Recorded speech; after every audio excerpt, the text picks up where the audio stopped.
Vice President Kamala Harris's closing campaign message is all about unity, but critics say a new comment from President Biden could undermine that. Here's what Biden said as he responded to those racist comments and jokes at Sunday's Trump rally in New York and remarks that he made to the advocacy group Voto Latino. Donald Trump has no character. He doesn't give a damn about the Latino community. And just the other day, a speaker at his rally called Puerto Rico a floating island of garbage. Well, let me tell you something. I don't know the Puerto Rican that I know, or Puerto Rico, where I'm in my home state of Delaware. They're good, decent, honorable people. The only garbage I see floating out there is his supporters. His demonization of Latinos is unconscionable, and it's un-American.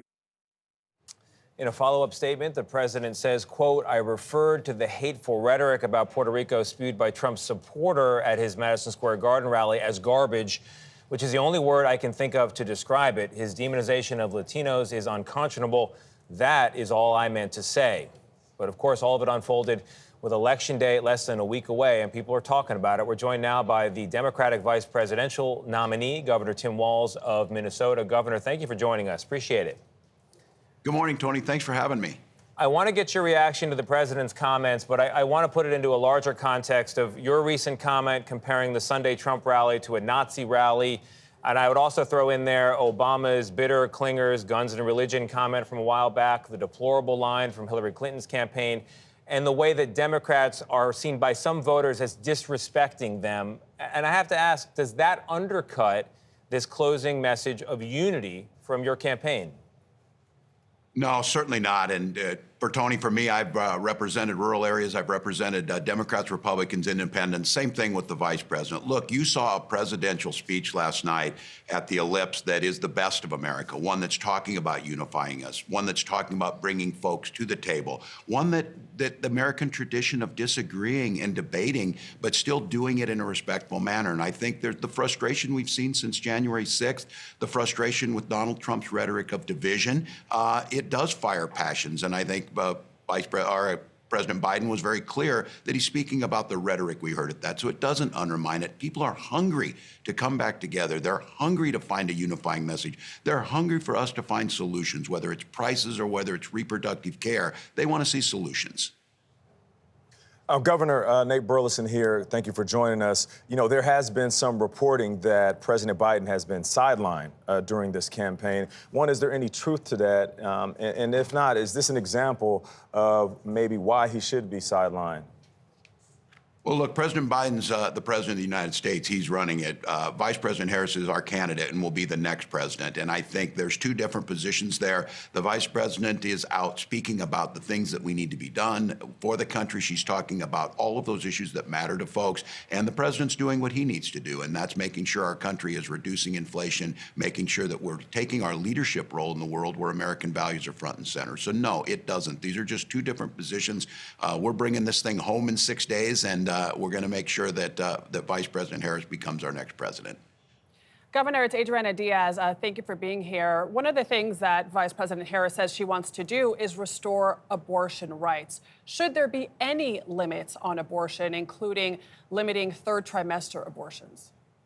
Look, Vice President's been very clear, making sure that we restore the right of Roe versus Wade, making sure that women and their healthcare providers, because these services are healthcare, making sure those decisions are made in the best interest of the health of the mother. And that's exactly what we've talked about the entire time. So for 52 years, we were very clear on where things were at. Donald Trump gleefully talks about the beautiful thing that he's done, which means women having miscarriages in parking lots. I'm down here and was in Georgia yesterday where Amber Thurman died, and it was totally preventable had we not had a Donald Trump abortion ban. So we've been clear about that. Restoration of Roe, that's what we're looking for. Should there be a federal third trimester abortion ban?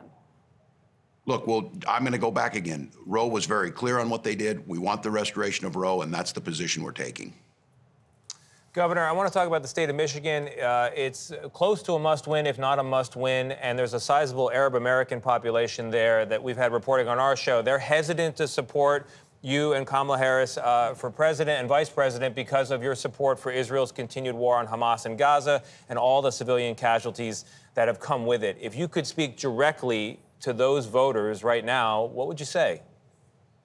Yeah, I did speak with many of them. I met with them when I was in Michigan the other day, and we're meeting with folks across the country. I said, look, the United States has been clear. We stand with Israel's right to defend itself. And what happened on October 7th of last year, a Hamas terrorist attack, was unconscionable. We need to end this conflict. We need to return the hostages.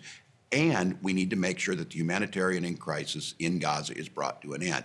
And the way we do that is by building the coalition in the Middle East, something the vice president is capable and has done, making sure that Iran, that is at the center of all of the things that are happening, is contained. Once again, something that Donald Trump did not do and allowed them to move closer to a nuclear weapon. So I think the message here is for those folks is that there's one ticket here that is going to find the pathway to stabilization in the Middle East, but also one that is going to respect their human rights here, push back against Islamophobia, make sure that they have the right to fully engage in our system here. Governor, in a recent CBS News poll, we found that there is a sizable gender gap when it comes to men as far as this presidential race is concerned. And Kamala Harris, she did not go on Joe Rogan, which, you know, she can decide to do that or not. But I want to ask you, what would you say to men right now, regardless of where they sit on the political spectrum? What is your message to them as we close in on the election day?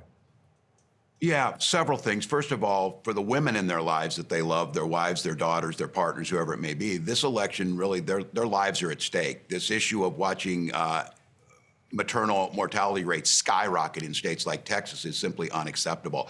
And then make sure that they're focused on things like the manufacturing jobs coming back. Donald Trump lost more manufacturing jobs than almost any other president. We're seeing the resurgence of that. We're seeing a renaissance in opportunities for families. And then I would tell those men too, just like women, tackling things like gun violence in our schools, protecting their little ones are things that are on men's minds. So I would ask them all to take a look at the issues on how it most impacts you, how it impacts the women in your lives, how it impacts a future where we can solve these problems together and then make the choice. And Vice President Harris is giving us that new way forward. So, Governor, why is that message to men, and you could go back to the prior question, the message to Arab Americans in Michigan, why is it not working? Well, I think it is working, and on Election Day, it will work when we win this election. And look, folks are going to make up their mind about different issues, but it's become clear as Donald Trump spirals, while Donald Trump is unserious about solving real issues, people are paying attention, and they're hearing this message. That's why folks like the United Auto Workers and unions across this country are saying, if you want to make sure you have stability in your family, the opportunity to own a home, protecting your health care, you're going to vote for Kamala Harris, and that will start to take. And at the end of the day, as the Vice President said last night, we're there for policies that help everyone. She wants to be the president for all America. Men are hearing that message, and over the next 6 days, that will start to solidify. All right, Governor, I want to end with a question, and this might be the most important one. What do you have to say to the Minnesota Vikings fans out there? Well, I'm glad you mentioned that. We miss you too, Nate, just by the way. Look, hold the faith, man. These are good teams. We're going to get this thing done, and there's a lot of excitement in Viking land. No doubt. Skol Vikings. Thank you for joining us, Governor. Yeah, On that note, Governor Walz, thank you so much for being with us.